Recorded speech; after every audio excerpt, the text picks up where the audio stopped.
أما بعد فأعوذ بالله من الشيطان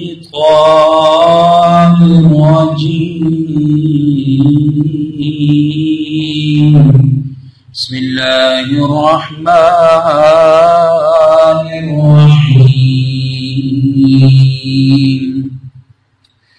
سبحان الذي يسرى بعبده ليلا من المسجد الحرام إلى المسجد الأقصى الذي باركنا حوله لنريه من آياتنا إنه هو السميع البصير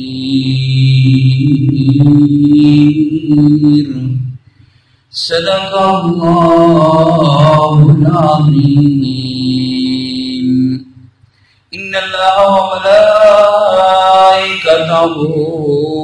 يصلون على النبي يا أيها الذين آمنوا صلوا عليه وسلموا تسليما. سارے ایک مرتبہ شوق اور عقیدت کے ساتھ نماز پڑھا کیجیے. اللهم صل على محمد وعلى آل محمد كما صليت على إبراهيم وعلى آل إبراهيم إنك حميد مجيد. معزز سامعین، رجب المرجب کا مہینہ شروع ہے. پچھلے جمعے میں معراج کے پہلے حصے کا ذکر ہوا تھا. معراج کا پہلا حصہ مسجد حرام سے لے کر مسجد اقصی کا تک سفر کرنا، یہ تو قرآن مجید میں اس کا ذکر ہے. اس کو اسرا کہتے ہیں. اللہ تعالیٰ نے ارشاد فرمایا سبحان الذی اسرا بعبدہ لیلا من المسجد الحرام الی المسجد الاقصی، کہ پاک ہے وہ ذات جس نے سیر کروائی اپنے بندے کو مسجد حرام مکے سے لے کر الی المسجد الاقصی مسجد اقصی تک. اس پر تفصیلی بات ہو چکی. حضور صلی اللہ علیہ وسلم نے یہ سفر براق کے ذریعے کیا. جب مسجد اقصی پہنچے وہاں پر تمام انبیاء کا مجمع موجود تھا. جبریل امین نے آپ صلی اللہ علیہ وسلم کو آگے کیا اور آپ صلی اللہ علیہ وسلم نے امامت کروائی، جس کی وجہ سے ہمارے نبی امام الانبیاء کہلائے.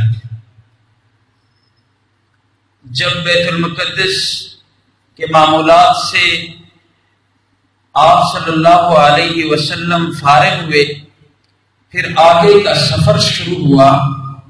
آج دوسرے حصے کا بیان ہوگا کہ بیت المقدس سے آگے دوسرا سفر 7ویں آسمان تک، اور پھر تیسرا سفر 7ویں آسمان سے لامکان تک، رب سے ملاقات اور پھر واپسی. اس پورے سفر کو اگر تینوں حصوں پر تقسیم کیا جائے تو پہلے حصے کے سفر کو اسرا کہتے ہیں اور باقی دونوں سفروں کو معراج کہتے ہیں. بہرحال یہ بھی مشہور ہے کہ تمام سفر کو سفر معراج بھی کہتے ہیں. روایات کے مطابق کہ جب آپ صلی اللہ علیہ وسلم بیت المقدس کے معمولات سے فارغ ہوئے تو جنت سے ایک زمرد یا زبرجد کی ایک سیڑھی لائی گئی، اور وہ سیڑھی لانے کے بعد حضور صلی اللہ علیہ وسلم فرماتے ہیں کہ ہم اسی سیڑھی پہ سوار ہوئے اور آگے کا سفر طے کیا. حضرت ابو سعید خدری رضی اللہ تعالی عنہ فرماتے ہیں، راوی حدیث ہیں، کہ آپ صلی اللہ علیہ وسلم نے ارشاد فرمایا، اتی بالمعراج ولم ارى شيئا احسن منه، کہ معراج کی رات ایسی سیڑھی مثل لفٹ کے لائی گئی، ولم ارى شيئا احسن منه، حضور نے فرمایا اتنی خوبصورت سیڑھی تھی کہ اس سے خوبصورت سیڑھی میں نے کبھی دیکھی نہیں تھی۔ ہمارے ہاں جب کسی کی نزع کی حالت ہوتی ہے، بڑے لوگوں کو آپ نے دیکھا ہوگا کہ مرتے وقت اس کی آنکھیں اوپر کی جانب ہوتی ہیں، وہ نیچے نہیں دیکھتے۔ حضور نے فرمایا یہ وہی سیڑھی تھی، والذی یمد الیہ میتکم اذا حضر، یہ وہی سیڑھی تھی کہ جب نزع کی حالت میں فرشتے آتے ہیں اور روح قبض کرتے ہیں، اس روح کو اوپر لے کر جایا جاتا ہے اور وہ میت، وہ آدمی اسی سیڑھی کی طرف دیکھتا ہے، ادھر ادھر نہیں دیکھتا۔ یہ وہی سیڑھی ہے بیائی جو میری جانب لائی گئی اور بہت زیادہ خوبصورت تھی، اور حضور صلی اللہ علیہ وسلم نے فرمایا ایسی سیڑھی کہ اس کے آس پاس آگے پیچھے دائیں بائیں فرشتے موجود تھے، اور تمام فرشتوں کی موجودگی میں اس سیڑھی کو لایا گیا اور میں اسی پر سوار ہوا۔ اس کی مثال آپ یوں سمجھ لیجئے جس طرح کہ آج کل ہمارے پلازوں میں لفٹ لگی ہوتے ہیں، بٹن ہم دباتے ہیں تو فوراً 1 منٹ میں دوسرے فلور، تیسرے فلور، چوتھے فلور پر تک چلے جاتے ہیں۔ حضور نے فرمایا ایسی سیڑھی لائی گئی، جب میں نے قدم رکھا تو اللہ کی جانب چلا۔ پہلے آسمان میں حضور صلی اللہ علیہ وسلم کی ملاقات حضرت آدم علیہ السلام سے ہوئی، دوسرے آسمان تک جب گئے تو وہاں پہ ملاقات حضرت یحییٰ اور حضرت عیسیٰ علیہ السلام سے ہوئی، تیسرے آسمان میں آپ صلی اللہ علیہ وسلم کی ملاقات حضرت یوسف علیہ السلام کے ساتھ ہوئی، چوتھے آسمان میں آپ صلی اللہ علیہ وسلم کی ملاقات حضرت ادریس علیہ السلام کے ساتھ ہوئی، اور پانچویں آسمان میں آپ صلی اللہ علیہ وسلم کی ملاقات حضرت ہارون علیہ السلام سے ہوئی، اور چھٹے آسمان میں آپ صلی اللہ علیہ وسلم کی ملاقات حضرت موسیٰ کلیم اللہ سے ہوئی، اور آخری 7ویں آسمان پہ حضور صلی اللہ علیہ وسلم کی ملاقات حضرت ابراہیم خلیل اللہ سے ہوئی۔ آج اسی سفر کو بیان کریں گے۔ حضور صلی اللہ علیہ وسلم اسی براق پر بھی آسمانوں کا سفر فرما سکتے تھے، اسی براق پہ سوار ہو کے جس براق پہ اسرا کا سفر طے کیا، مکے سے بیت المقدس مسجد اقصی تک چلے گئے، اسی پر بھی جا سکتے تھے۔ لیکن جس طرح کہ ہمارے ہاں کوئی مہمان آتا ہے تو پروٹوکول دیا جاتا ہے، آگے گاڑی لے کر جاتے ہیں ہم لوگ، اس کو اپنی گاڑی سے اتار کے اپنی گاڑی میں بٹھا دیتے ہیں۔ شاید اللہ رب العزت نے مہمان کی قدر کو دیکھتے ہوئے سواری کی ترتیب فرما دی۔ یہ حضور صلی اللہ علیہ وسلم کی شان ہے۔ آپ صلی اللہ علیہ وسلم فرماتے ہیں فَسَعَدَنِي فِيهِ صَاحِبِي، بخاری شریف باب المعراج کی روایت ہے، امام بہیقی رحمۃ اللہ علیہ نے بھی سے نقل کیا ہے۔ فرماتے ہیں کہ جب وہ سیڑھی لائی گئی، فَسَعَدَنِي فِيهِ صَاحِبِي، مجھے میرے صاحب نے سوار کر دیا، جبریل امین نے سوار کر دیا۔ ہم آگے چلے، سفر جاری ہوا، پہلے آسمان کے دروازے تک جب پہنچے تو اس دروازے کے نام باب الحفظہ ہے، یقال له اسماعیل، اور اس کے بعد اس پر جو فرشتہ نگران ہے یقال له اسماعیل، اس کو اسماعیل کہتے ہیں، اور اس فرشتے کے نیچے 12,000 فرشتے ماتحت ہیں اس کے حکم کے انتظار میں رہتے ہیں۔ آپ صلی اللہ علیہ وسلم فرماتے ہیں باب الحفظہ، حفظہ دروازے کے پاس جب ہم پہنچے تو اسماعیل فرشتہ جو سب سے بڑا تھا، 12,000 فرشتے اس کے ماتحت تھے۔ اس نے پوچھا آپ کون؟ من؟ جبریل امین نے جواب دیا میں جبریل ہوں۔ آگے پوچھا من معک، تیرے ساتھ کون ہے؟ کہا کہ محمد۔ اس کے بعد پوچھا آپ کو بلایا گیا؟ جی ہاں بلایا گیا۔ اس تعارف کے بعد دروازہ کھولا گیا اور مرحبا کہا۔ نعم المجید، فرمایا بہترین ساتھی ہے آپ کے ساتھ جو آئے ہو، آپ کا آنا مبارک ہو، ہم آپ کو خوش آمدید کہتے ہیں۔ دروازہ کھولا گیا۔ اب یہاں سے ہمیں ایک سبق ملا۔ یہ واقعات نہیں ہوتے، شریعت کی جو بھی حدیث ہوتی ہے، جو بھی ایک واقعہ علماء اکرام ذکر کرتے ہیں، اس ہر حدیث قرآنی آیت میں ہمارے لیے سبق ہوتا ہے۔ اس سے ہمیں یہ سبق ملا جب ایک بندہ کسی کے دروازے کے پاس جائے، جس طرح حضرت جبریل امین نے دستک دی، اسی طرح ہمیں بھی چاہیے کہ بغیر پوچھے اندر نہ جائے بلکہ دروازے کو دستک دینی چاہیے۔ اور دوسرا مسئلہ یہ سمجھ آیا جب اندر والے پوچھیں کہ کون، جو جواب میں یہ نہیں کہنا چاہے کہ میں ہوں۔ حدیث پاک میں ارشاد گرامی ہے، فخر موجودات امام الانبیاء حضرت محمد الرسول اللہ صلی اللہ علیہ وسلم کے پاس ایک بندہ آئے، اس نے دروازہ کھٹکھٹایا، حضور نے پوچھا کون؟ تو اس نے آگے سے کہا انا میں ہوں۔ فرمایا ما انا، یہ انا کیا ہے؟ صحیح نام بتاؤ کہ فلاں۔ ہمیں یہ سبق ملا کہ اگر اندر والے گھر کے اندر والے حضرات پوچھیں کہ کون، آپ کو نام سے تعارف کروانا چاہیے کہ فلاں۔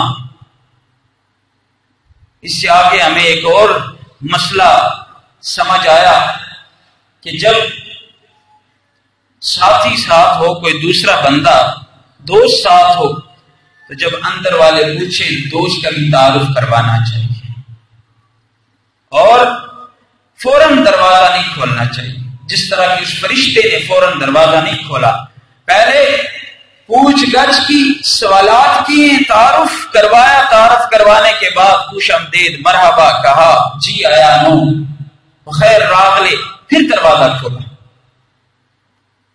حضور صلی اللہ علیہ وسلم پہلے آسمان تک چلے گئے اور اس سے ہمیں ایک اور بھی مسئلہ سمجھ آ گیا۔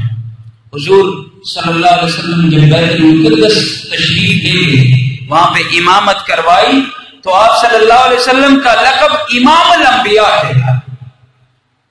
جب جبریل سے پوچھا من معک، تیرے ساتھ کون ہے؟ تو جواب دیا محمد۔ سمجھ آ گئی؟ جواب دیا محمد، حضور کا نام لیا۔ ایک بہت بڑا میسج ہے کہ جب ایک بندہ آپ سے پوچھے کہ آپ کون یا آپ کے ساتھ کون، آپ کو یہ نہیں کہنا چاہیے کہ خطیب اعظم فتح پور ہے میرے ساتھ۔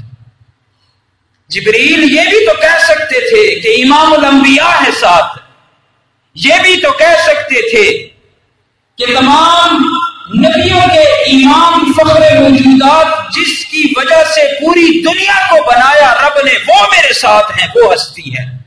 نہیں، جواب میں جبریل نے محمد کا لفظ استعمال کیا۔ لہذا کسی کو اپنا تعارف کروانا ہے تو کہیں کہ فلاں صاحب، یہ نہ کہیں کہ میں MNA فلاں صاحب چودھری فلاں، یہ دمے لگا کے پھر آگے اپنا نام بتانا۔ شاید کسی کے پاس اتنا ٹائم ہی نہ ہو، آج کل تو یہی دور ہے، لیکن ہمیں جو اس حدیث میں سبق ملا، ڈائریکٹ نام بتانا چاہیے۔ آگے حضور صلی اللہ علیہ وسلم تعارف دونوں کا ہو۔ آگے ایک اور مسئلہ بھی سمجھ آتی، آج کل جہالت کا دور ہے، 15ویں صدی، اللہ اکبر، جہالت کا دور ہے۔ اب جبریل امین کے ساتھ جو حضور صلی اللہ علیہ وسلم تھے، حضور نے پہچانا یا نہیں؟ حضور جبریل امین کو پہچانتے تھے اور جبریل حضور کو پہچانتے تھے، اور جس فرشتے کے ساتھ تعارف ہوا ہے اس فرشتے نے بھی سمجھ لیا کہ آپ صلی اللہ علیہ وسلم ساتھ ہیں۔ سب ایک دوسرے کو پہچانتے تھے، کون فرشتہ ہے، کون نبی ہے، کون نور ہے، کون بشر ہے۔ لیکن 15ویں صدی کے قوال، جب قوالیاں آج کل لوگ بڑے شوق سے سنتے ہیں، کہتے ہیں کہ جی قوالیوں کا تو ثواب ہے، وہ کوئی نہیں ہے، نبی صلی اللہ علیہ وسلم کی گلاں ہوندیاں، دین کی گلاں ہوندیاں، باتیں تو دین کی ہوتی ہیں، لیکن جو ساز بجایا جا رہا ہے وہ کیا ہوتا ہے؟ قوالی سننا بھی اگر اس کے ساتھ ساز و حرام ہے۔ آج کل کے قوال کہتے ہیں اللہ ہی جانے کون بشر ہے، یعنی حضور صلی اللہ علیہ وسلم کی ثنا بیان کرتے ہوئے جہالت کی حد ہو گئی، وہ اپنی ہی قوالیوں کو سجانے کے لیے حضور صلی اللہ علیہ وسلم کے بارے میں ارشاد فرماتے ہیں اللہ ہی جانے کون بشر ہے۔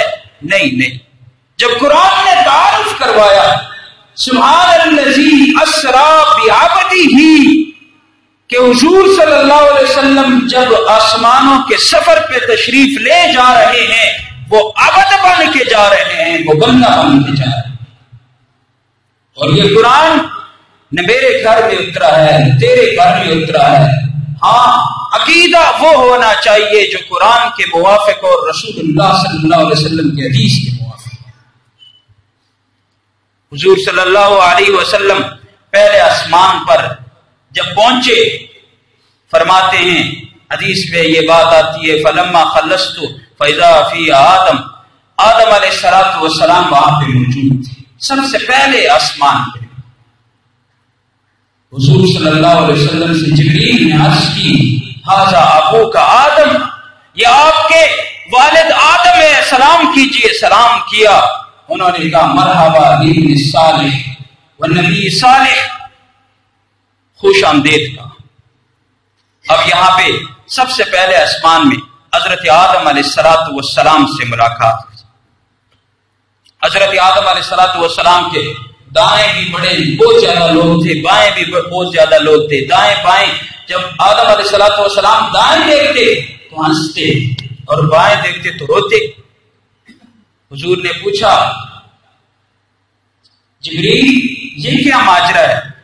تو فرمایا آدم علیہ السلام کے یہ تمام مخلوق ہیں، امتی ہیں جو حضرت آدم علیہ السلام کی اولاد ہے، یہ جو دائیں لوگ ہیں، دائیں والی جانب جب آدم علیہ السلام دیکھتا ہے تو خوش ہوتا ہے، یہ جنتی لوگ ہیں، اور بائیں جانب جہنمی لوگ ہیں۔ حضرت آدم علیہ السلام جب بائیں جانب دیکھتا ہے تو غم کے مارے رونے لگتا ہے۔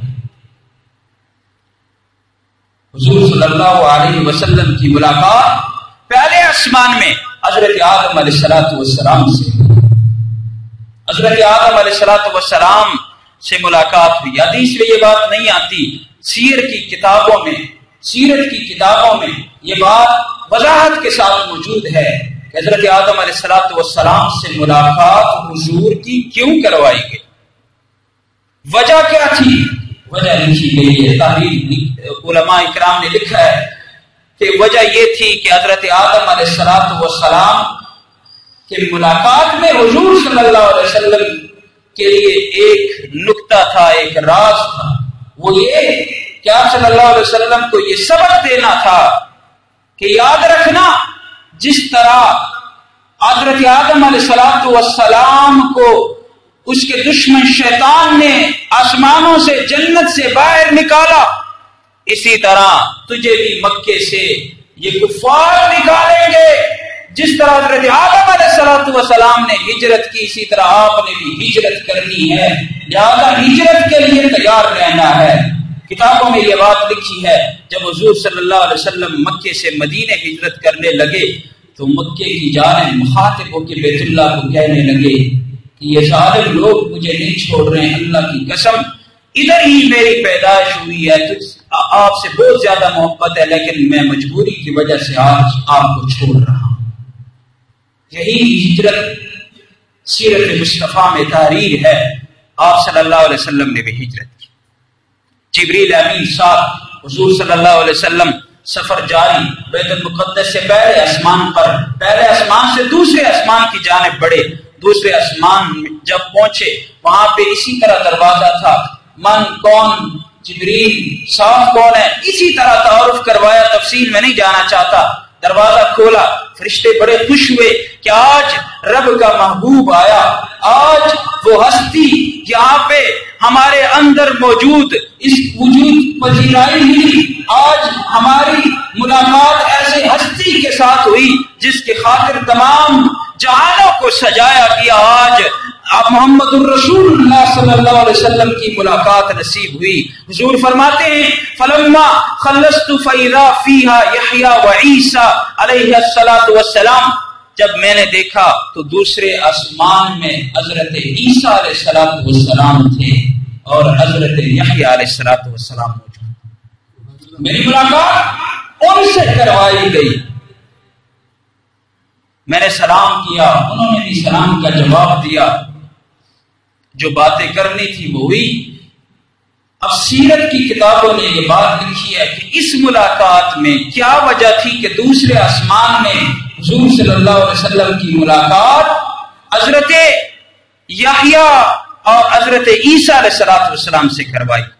فرمایا عیسیٰ علیہ السلام سے ملاقات کی تو یہ وجہ ہے کہ حضور صلی اللہ علیہ وسلم فرماتے ہیں انا اقرب بعیسیٰ ابن مریم لیس بینہ وبینی نبی، کہ میں سب سے زیادہ حضرت عیسیٰ بن مریم علیہ السلام کے قریب ہوں، اس وجہ سے کہ حضرت عیسیٰ علیہ السلام اور میرے درمیان کوئی پیغمبر نہیں آیا۔ عیسیٰ علیہ السلام کے فوراً بعد ہمارے پیارے آقا صلی اللہ علیہ وسلم مبعوث ہوئے۔ اور دوسری وجہ یہ ہے کہ شفاعت کبریٰ کی درخواست بھی حضرت عیسیٰ علیہ السلام کرے گا۔ قرب قیامت عیسیٰ علیہ السلام کا نزول آسمانوں سے ہوگا اور دجال کو قتل کرے گا، اور پھر قیامت والے دن تمام لوگ در بدر پھریں گے، نفسی نفسی کا عالم ہوگا۔ نفسا نفسی کے عالم میں حضرت عیسیٰ علیہ السلام تمام مخلوق کو لے کے جائیں گے اور حضور کی خدمت میں پیش ہو کے شفاعت کبریٰ کی درخواست کریں گے۔ اسی وجہ سے ملاقات کروانے کے، اور ایک وجہ یہ بھی کہ حضرت عیسیٰ علیہ السلام کے بڑے دشمن تھے، قتل کے درپے تھے۔ عیسیٰ علیہ السلام کو اللہ نے بچایا اور آسمانوں پہ اٹھا لیا۔ اسی طرح آپ صلی اللہ علیہ وسلم کو یہ پیغام دیا کہ یا رسول اللہ صلی اللہ علیہ وسلم، تیرے پیچھے بھی دشمن لگیں گے اور یہ کفار مشرکین مکہ آپ کو قتل کریں گے، لیکن اللہ تعالیٰ نے جس طرح عیسیٰ کو بچایا اس طرح آپ کو بھی بچا دیں گے۔ اور حضرت یحییٰ علیہ السلام کی ملاقات اس وجہ سے کہ وہ حضرت عیسیٰ علیہ السلام کے خالہ زاد بھائی تھے۔ خیر تفصیل میں نہیں جانا چاہتا۔ تیسرے آسمان پہ چلے گئے، وہاں پہ بھی ایسے ہی پوچھ گچھ کے بعد دروازہ کھولا گیا۔ حضور صلی اللہ علیہ وسلم فرماتے ہیں وہاں پہ جب میں نے دیکھا تو یوسف علیہ السلام سے ملاقات ہوئی، اور یوسف علیہ السلام کی ملاقات عجیب، اس میں بڑی تفصیل ہے، لیکن حدیث میں آتا ہے کہ آپ صلی اللہ علیہ وسلم فرماتے ہیں، آپ صلی اللہ علیہ وسلم نے فرمایا اعجبنی حسن یوسف علیہ السلام کے حسن نے تو مجھے تعجب میں ڈال دیا، عجیب حسن اللہ تعالیٰ نے دیا تھا۔ فرماتے ہیں یوسف علیہ السلام بہت حسین تھی، جب میں نے دیکھا تو میں حیران ہوا، تعجب میں پڑا۔ اب سوال یہ پیدا ہوتا ہے کہ ہمارے پیغمبر کا حسن زیادہ تھا یا حضرت یوسف علیہ السلام کا؟ علماء اکرام نے بڑی تفصیل کے ساتھ اس پہ بات کی کہ اس حدیث سے حضور صلی اللہ علیہ وسلم مستثنا ہے۔ آپ صلی اللہ علیہ وسلم کا حسن بھی بہت زیادہ تھا، یوسف علیہ السلام کے حسن سے کئی گنا زیادہ تھا۔ تفصیل میں نہیں جانا چاہتا، صرف اتنی بات کریں، حضور صلی اللہ علیہ وسلم کا حسن صباحت والا تھا۔ جس طرح صبح ہوتی ہے نا، اندھیرا دور چلا جاتا ہے، سورج کی روشنی آتی ہے تو ہر چیز چمکنے لگتی ہے. فرمایا حدیث پاک میں کہ حضرت یوسف علیہ السلام کا حسن صباحت والا تھا اور حضور کا حسن ملاحت والا تھا. ملاحت کس کو کہتے ہیں؟ جس میں کشش ہوتی ہے.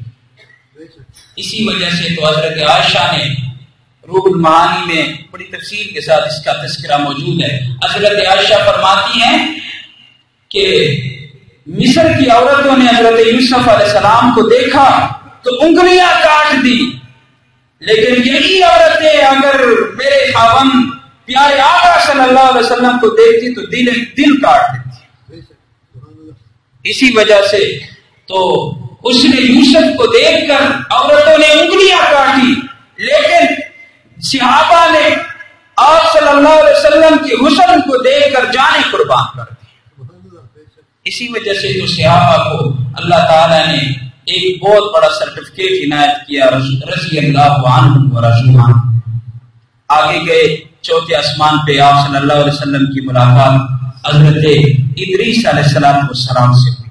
اس کی وجہ ملاقات کی وجہ یہ ہے کہ حضرت ادریس علیہ السلام وہ پیغمبر ہیں جو سب سے پہلے خط لکھنے کے موجد. خط لکھا، سب سے پہلے خطاطی اس نے شروع کی. یہ اشارہ تھا آپ صلی اللہ علیہ وسلم کو کہ فتح مکہ آپ بھی اسی طرح خطوط لکھیں گے اسلام، دعوت اسلام کے لیے. فتح مکہ کے موقع پر آپ صلی اللہ علیہ وسلم نے تمام سلاطین بادشاہوں کو خطوط لکھے اور اسلام کی دعوت دی. اور ایک وجہ یہ تھی کہ حضرت ادریس علیہ السلام کے بارے میں اللہ تعالیٰ نے قرآن مجید میں ارشاد فرمایا ہے وَرَفَعْنَاهُ مَكَانًا عَلِيًّا. ہم نے بہت اونچا مقام حضرت ادریس علیہ السلام کو عنایت کیا. تو حضور صلی اللہ علیہ وسلم کو یہ پیغام دینا تھا وَرَفَعْنَا لَكَ ذِكْرَكَ کہ آپ کا بھی ہم نے ذکر، صفت، شان ہر چیز اونچی کر دی. پانچویں آسمان پہ ثم صعدني بي حتى أتى السماء الخامسة. فرمایا جبریل مجھے لے کے گئے پانچویں آسمان پر. جب آئے تو حضرت ہارون علیہ السلام سے ملاقات. اس میں کتب سیر میں ایک وجہ لکھی ہے کہ جس طرح ہارون علیہ السلام موسیٰ علیہ السلام جب طور پہاڑ پہ گئے تو پہاڑی کے بعد نائب حضرت ہارون علیہ السلام ہوئے. حضرت ہارون علیہ السلام کے خلاف قوم نے بغاوت کی، مرتدین ہوئے. سامری نے بغاوت کی تو سامری نے بچڑا بنایا. خیر بہت لمبا واقعہ ہے. تو انہوں نے قتل کر دیا، سب کو پھر قتل کر دیا. فرمایا اسی طرح جس طرح ہارون علیہ السلام کے خلاف مرتد ہوئے کو قتل کیا گیا، اسی طرح آپ کے خلاف بھی بغاوت کریں گے لوگ، آپ بھی قتل کریں گے. چنانچہ غزوہ بدر کے موقع پر حضور صلی اللہ علیہ وسلم نے جب غزوے کے لیے تشریف لے گئے تو 70 بڑے بڑے کافر مارے گئے، قیدی بنائے گئے. فرمایا مکے نے آج جگر کے ٹکڑے پہن دیے. حضور نے فرمایا حضرت ہارون علیہ السلام کی ملاقات کے بعد چھٹے آسمان پہ ملاقات کی حضرت موسیٰ علیہ السلام سے. موسیٰ علیہ السلام سے ملاقات جب کی تو موسیٰ علیہ السلام کو جب حضور نے دیکھا تو رونے لگے. موسیٰ علیہ السلام پوٹ پوٹ کے رونے لگے. حضور نے پوچھا ما یبکیک، تو جی کیا چیز لورا رہی ہے، کیوں آپ رو رہے ہیں؟ فرمایا میں اس وجہ سے رو رہا ہوں کہ میرے پاس ایک نوجوان پیغمبر مبعوث ہوا ہے، یعنی آپ محمد. میرے پاس ایک نوجوان پیغمبر اللہ نے بھیجا ہے، اس کے امتی اتنے پکے ہیں کہ میرے امت سے وہ امتی زیادہ جنت میں جائیں گے اور میرے امتی تھوڑے جائیں گے. مجھے اس وجہ سے رونا آیا. یہ آپ کے لیے بھی بڑی خوشخبری کی بات ہے. اللہ تعالی ہم سب کو حضور صلی اللہ علیہ وسلم کی شفاعت میں داخل فرمائے. ایک اور راز بھی ہے، خیر ٹائم کی قلت کی وجہ سے چھوڑنے لگا ہوں. 7ویں آسمان پہ چلے گئے. 7ویں آسمان پہ حضرت ابراہیم خلیل اللہ سے ملاقات ہوئی.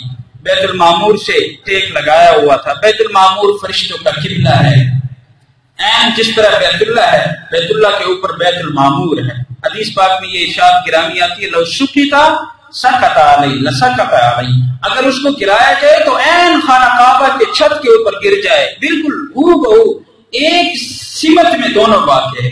اور بیت المعمور ایسا قبلہ ہے کہ 70,000 فرشتے اس کا طواف کرتے ہیں. اور یہ 70,000 فرشتے جب طواف کرنے تو تا قیامت پھر ان فرشتوں کی باری نہیں آتی. اتنے زیادہ فرشتے اللہ تعالیٰ کی عبادت کرتے ہیں. وہاں پہ جب پہنچے تو ابراہیم علیہ السلام نے ایک میسج دیا, یا محمد اقرا امتک منی السلام, اے محمد میری جانب اپنی امت کو سلام کہنا اور میرا ایک پیغام دینا کہ جنت ہی کی عام ایک چٹیل میدان ہے, اس میدان میں درخت لگانے کی کوشش کرو, آنے سے پہلے اس میدان میں درخت لگاؤ تاکہ آنے کے بعد تمہارے لیے فائدہ ہو. آپ صلی اللہ علیہ وسلم نے پوچھا کہ کیسے درخت لگائیں؟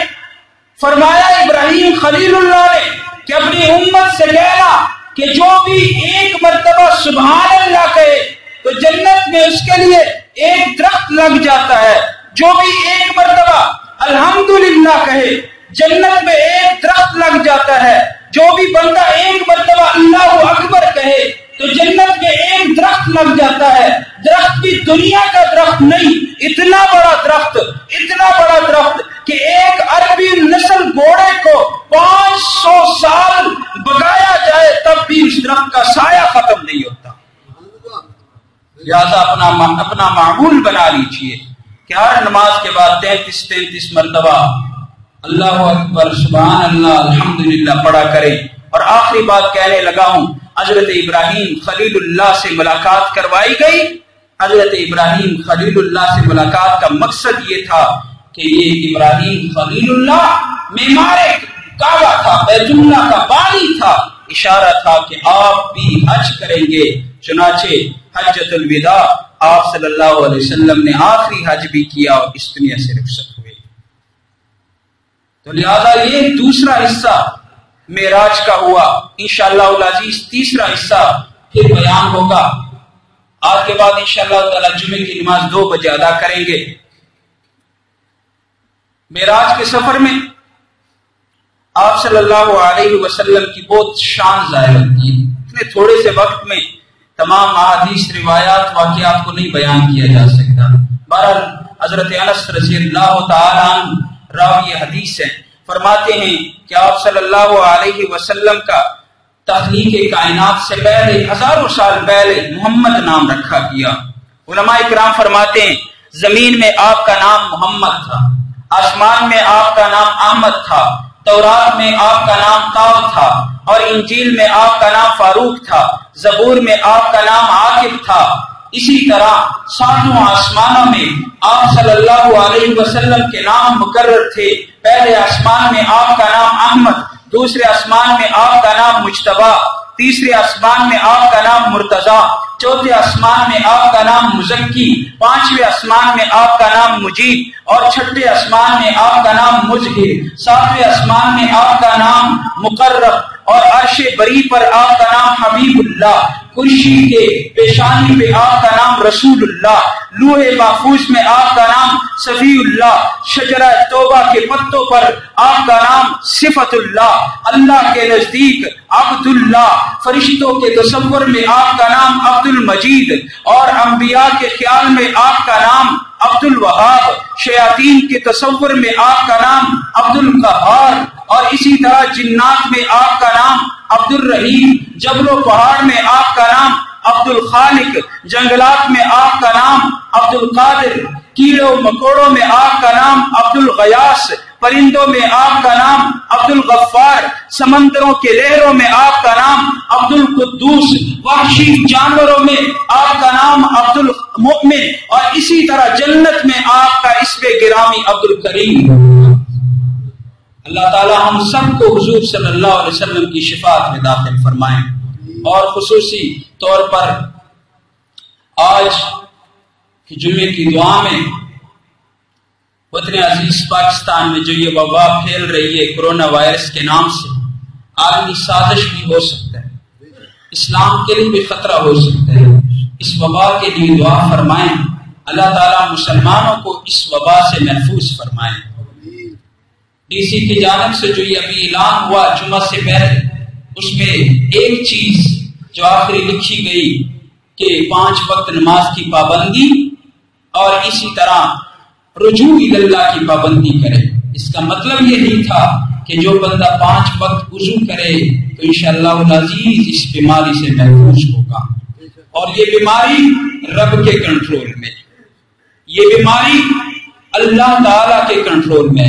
رجوع اللہ کا مطلب اللہ سے استغفار کریں، اللہ سے توبہ کریں اور دعائیں مانگے، اللہ ہم اس امتحان کے قابل نہیں، بغیر امتحان کے ہمیں پاس کر دے، تو انشاءاللہ العزیز مسلمانوں میں یہ بیماری، یہ وبا سرایت نہیں کرے گی۔ اللہ تعالیٰ محفوظ فرمائے۔ وآخر دعوانا ان الحمدللہ رب العالمین۔